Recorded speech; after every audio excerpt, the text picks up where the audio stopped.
Hey, what's up, guys? Thanks for tuning in. It's been a while. So, as the name implies, this is a movie review. Out of a Blu-ray or DVD. An actual movie that's still in the theaters, believe it or not. I can't get to the theaters that much, so when I do, I'm going to talk about it. This movie in particular, the new Star Wars film, Rise of the Skywalker. I know over the years, Star Wars kind of lost its shine with people. They just lost interest, of course, and every generation gets more distant away from that, and more sellable movies, action-packed movies. Even though Star Wars is filled with action, and more Marvel fare, I guess you would say, comic book stuff.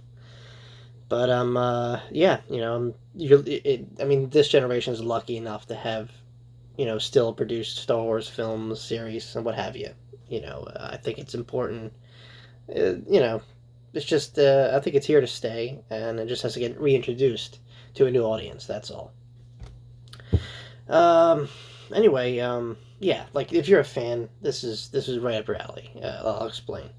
The best way to describe the film is it's very nostalgic. It's got a very nostalgic feel.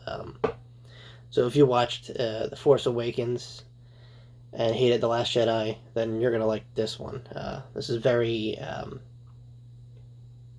you know, just filled of throwbacks. I want to say a lot of cameos from actors that have been in the previous series. Um, a lot of I guess hidden gems scattered throughout the movie. Things you could go like, oh, that was in this one. Wow, it's pretty cool.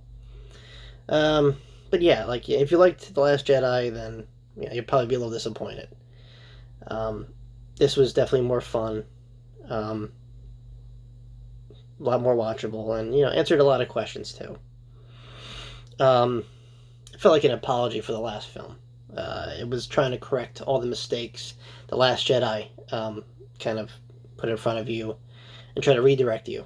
Pretty much, that's what this film was about, and it had everything you would expect in a Star Wars film. A lot of action, a lot of story, and a lot of fan service. Put it that way.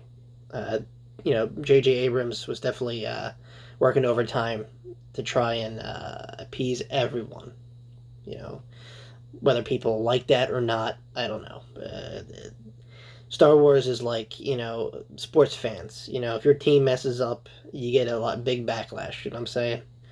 Um, but yeah, just filled with nostalgia, throwback. I love that though. That's what made it fun. Um, it did feel a little rushed. Not gonna lie. Um, I guess because it had its own story to tell. So the director and the cast pretty much was like, okay, we got to fix this, this, and this, and then we got to do the rest of the movie. The actual story that's going on here. Which by itself was great, but I guess you had to you know go ahead and try and fix things so they would make more sense later on. Um, lot of cool cameos here. It's one of the appeal of the movie. You had Han Solo, Harrison Ford. You had Carrie Fisher's Leia. Heck, you even had Lando, Billy D. Williams. That's awesome. Now before I go on, I'm gonna name drop a lot of stuff, so I probably should have mentioned that before. But if you're not into spoilers, you might want to just kind of exit out of this movie right now. I put this up assuming you watched the movie, so before I go on, I just want to kind of mention that. Or if you don't like, I mean, if you don't care about spoiling the movie, then no problem. Or if you don't care about Star Wars, then I don't know what to tell you. But yeah, this was pretty cool. You find out who Rey is, actually, her background. It dives deeper into that. Um, Kind of a shock. I mean, the Emperor is back. Remember him, guy with the lightning bolts out of his fingers? He's back. Died in Return of the Jedi, but now he's back. He's back. They didn't really kind of touch on that. That I kind of wanted to know about, but with him introduced, you're like, okay, why is he here? Then you have Kylo Ren like running all over the place, like saying, "I have to stop this guy," because now he knows the Emperor's awake for some reason, and it's like a threat to his power. So now they cut a deal, the Emperor and Kylo, and It's all about Rey in this one. She's like, she's there. She's center of attention here. I mean, so is everyone else. But, it's just mostly her background and who we find out she is, which is actually pretty interesting. I thought that was actually one of the favorite parts when you find out, who Rey is, her parents were, and how she's, gonna restart the Sith. Remember them, the Sith? Yeah, well, they're back too, from the Emperor, of course. But I just thought that was neat. It was a nice touch, It was cool seeing the old crew back, like I said, Luke, Leia, Solo. They were all small cameos, but they were there. It was cool. It was bittersweet though, knowing that this was you know, uh, Leia, her Carrie Fisher's last kind of performance, I guess. I don't know if she did any movies before or after this, but it sucks knowing that and she had a bigger role from what I heard, and they had to cut around it and use like archive footage to put it in this movie to help along with the story, because her death is very, very sudden in this. Like I said, spoiler. Um,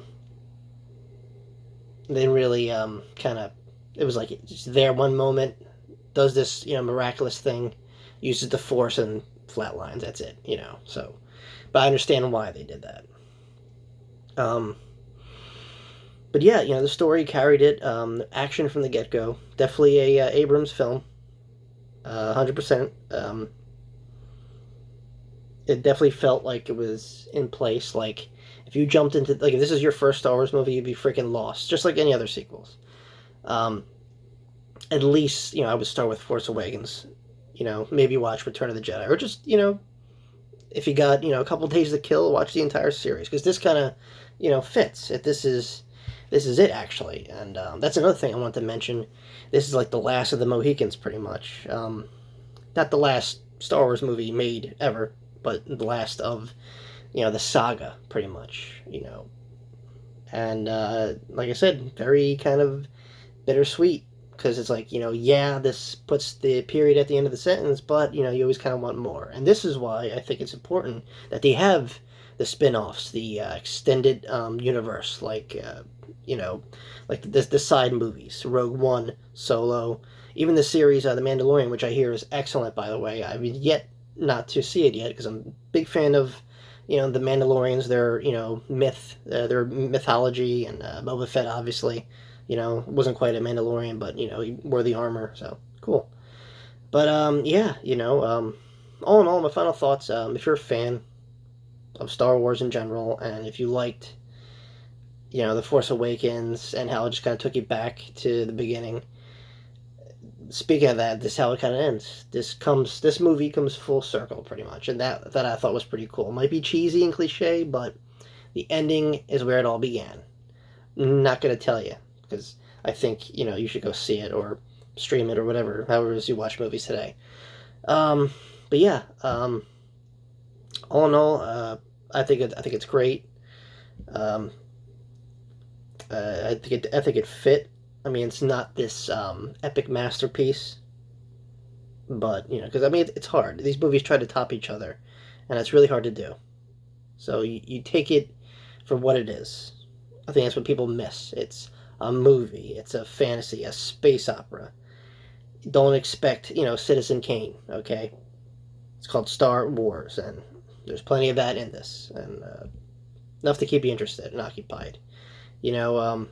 Despite all the controversy and what fans don't like about it, and how they kind of like left the series because it's going nowhere. I mean, yeah, sure, Disney made mistakes, but I'm just glad it happened. It's here.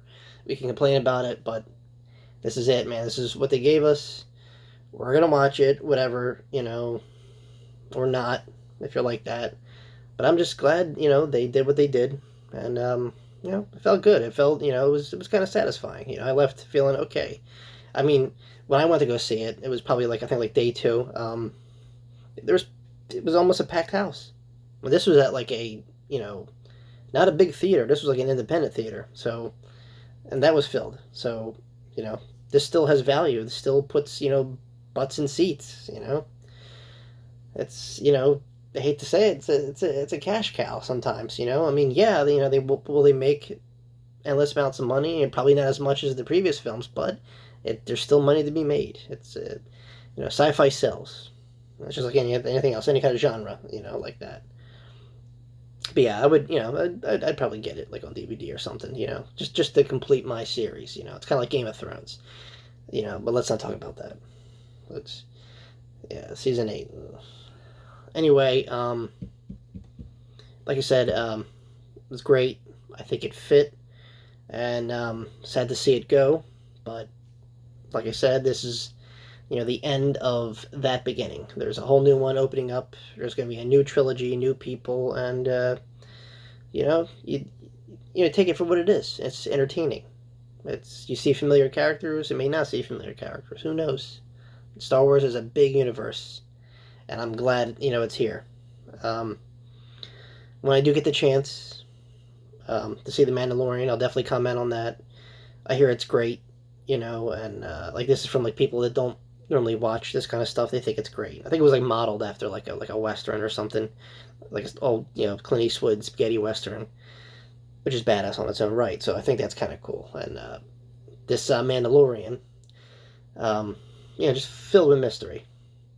I can't really go on because I just don't know much about it. But looking at the trailers and a lot of the interviews and stuff, it just sounds really interesting. And the fact that it's part of the Star Wars universe is even better. It's like the icing on the cake. So very serious take on the Star Wars lore and who the Mandalorians are. So that's definitely on the list.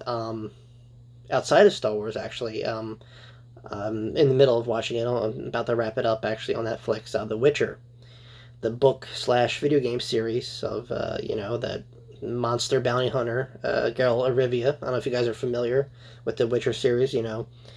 Started out as a bunch of fantasy Polish novels that I translated to English and became a leading game series. And I played the third one, and let me tell you, it's great. It's very RPG-ish. You kind of build your character up. The best way I could see it's like a darker version of Lord of the Rings, just without any of the cheesiness. It's played serious.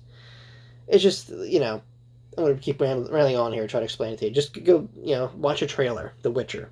Do yourself a favor. And as soon as that's done, I definitely want to comment on that. Because that I'm really, really happy that came to be. A lot of people were giving it some negativity because of the casting, but I don't even care about that. I'm just, the fact that it's here, live action, that's saying a lot. And it's easy access. It's right on Netflix. There's no excuse not to watch it. And, they've been kind of knocking stuff out of the park lately, Netflix. And I'm not saying it'll give Game of Thrones a run for its money, but The Witcher definitely has its own fan base, and they're very, very passionate people. Just like Star Wars, just like any other series that takes off. So, that's my suggestion. Do yourself a favor. Watch a trailer of The Witcher, play the game, read the books. I think you'll dig it. But yeah, that's all I got to say for now. That's my, little tidbit of review on the new Star Wars film. It's definitely watchable. It's entertaining and has all the Star Wars, nostalgia that we love. It's just there, and go see it for yourself. As always, thanks for listening. Let me know what you guys think. Comment down below, and give me your 2 cents. Did you like the movie? Did you see it? Are you gonna bother seeing it? I don't know. Let me know. Well, guys, until next time, may the Force be with you. All right, peace.